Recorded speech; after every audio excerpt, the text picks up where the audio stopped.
MJ Fit, and I know knee pain is a really nagging and annoying problem that I have a lot of clients who come in with. Maybe it's chronic, or maybe it's something that they did some activity and it caused the knee pain. So I wanted to show some different stretches and soft tissue techniques that I recommend to help to combat that discomfort.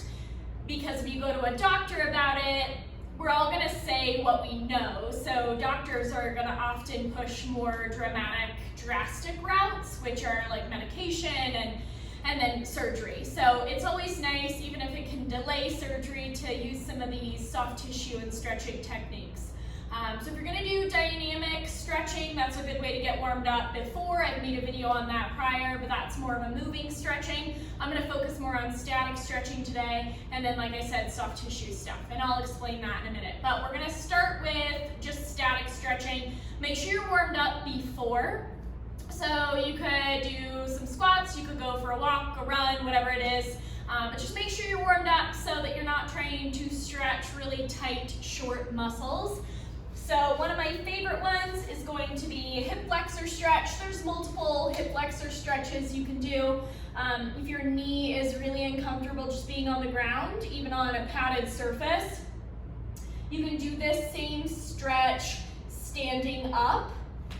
So that just looks standing up, and you're basically just doing the same thing, just trying to keep your hips square. So you should feel a stretch all the way down your quad and then hip flexor up in here. Make sure you do that one on both sides. And then going back down here to the ground, you can do a quad stretch from this position as well. This one's pretty intense.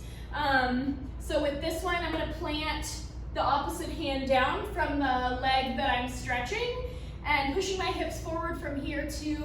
And then I'm trying to grab my quad, my toes with the other hand to stretch my quad. And you should also feel this in your hip flexor as well. And so if this one's too intense or you just don't have that kind of flexibility, then you can stand up and then hold on to something or someone, and you're gonna grab it with the same hand. And on this one, you're just trying to keep your knees close together. Try not to let it come like this. That's just shortening the stretch, and we're trying to stretch. So make sure you're keeping that knee pointed down to the ground, and then pulling your foot back towards your butt. Okay, so that's a really good one. We're gonna do some like lateral stretches too, because that's gonna help with the IT band, which we're also gonna talk about when we do soft tissue. So I'm gonna tuck the foot of the leg that I'm stretching behind the other foot. And then I'm gonna push my hips to the side. Just if you need to hold on to something here, you can as well. You're gonna push those hips to the side, so you might feel a stretch through here. I also try and think of pushing myself a little bit forward too. That's also gonna get up into my glutes. So that's gonna be more IT band down here, down the side. And probably a little bit of obliques, lower back. You'll see wherever you feel it. You just know that's where you're extra tight. Calves is another really good one. So I'm gonna put my foot against the wall, and my toes up against the wall, elevated, and I'm in a dorsiflexed position, and then my heel's still on the ground, and I'm gonna push my hips toward the wall.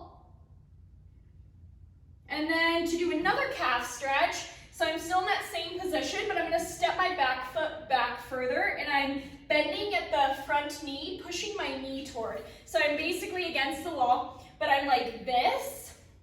Okay, so that's gonna stretch down lower on my calf. So it's good to do both of those, like you're in this position, pushing forward, and then here, pushing your knee forward, you'll feel that down lower. Okay, another really good one for knee pain, hip discomfort is going to be to stretch your glutes. That's such a huge muscle that we often don't really think to stretch, but you definitely need to. My favorite one is to stack my legs on top of each other. So I'm trying to get my shins to be parallel. The more you walk your feet forward, where you're widening this box you've created, you are gonna feel the stretch to be more intense. And then we're gonna try not to do this, so it's not really stretching. We need to sit up tall and walk ourselves forward to be stretching like this. If that's just really uncomfortable on your knee, then you can do an assisted stretch with a partner, but a more passive and easier version to do by yourself is find a wall, and you're gonna scoot your butt as close to the wall as you can get it. We're gonna start with this foot up pretty high. This one's gonna come across. You're gonna use your hand to push against your knee to keep your hips square, both hips on the ground. And then you're bringing this foot down the wall, which is gonna push this all into you and make this stretch more intense. And then to open up your hips even more, you're using this hand to push out against your knee. So really good stretch here. That's also great for IT band, piriformis, lower back, glutes. This is an awesome one. Of course, doing all of these each side. And then those are some of my favorite stretches. There's tons more, but just so you have a quick overview of some of the best ones where you'll definitely feel some immediate relief.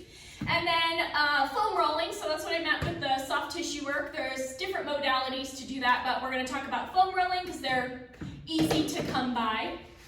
So IT band, if it hurts, you're doing it right. So you're gonna have the IT band goes like from your knee, like all the way up. And so you're wanting to roll from your knee all the way up towards your hip. Should be pretty uncomfortable. You're likely to feel knots. If you do feel knots, it's good to hover over it and just take some deep breaths and hoping that you can help to break that up a little bit versus just being in pain and rolling over and over and over and over again. So slowly going back and forth. If you feel a knot, you can just hover over it, take some deep breaths, and just keep applying pressure. I have this top foot helping to give me some leverage and move me back and forth. And foam rolling is good to do really anytime. And it is a good way to help to warm up the muscles as well. So you can do it before, after workout, and in addition to stretching too. There's no really wrong order with this one, but I'm just going nice and slow, and you can kind of move side to side too, so it doesn't have to be a very single plane movement. And then you also want to roll your quads, and that's also going to go up into your TFL. That's going to help to relieve some stress on those hip flexors as well. But our focus today is kind of the knees, and quads are definitely going to affect how your knees are feeling. Another one is, and I'm putting more pressure on one leg than I am the other by kind of lifting one of my legs up, putting it on top of the other. And if that's too much, you can just have them both flat, but to apply more pressure, put one on top of the other. And then another one is your adductors on the inside. So this is just a really awkward foam rolling technique. And you're still gonna try and go from your knee all the way up towards your pelvis. And I'm just kind of moving at a diagonal side to side here. And again, it should be uncomfortable. It should never be super painful.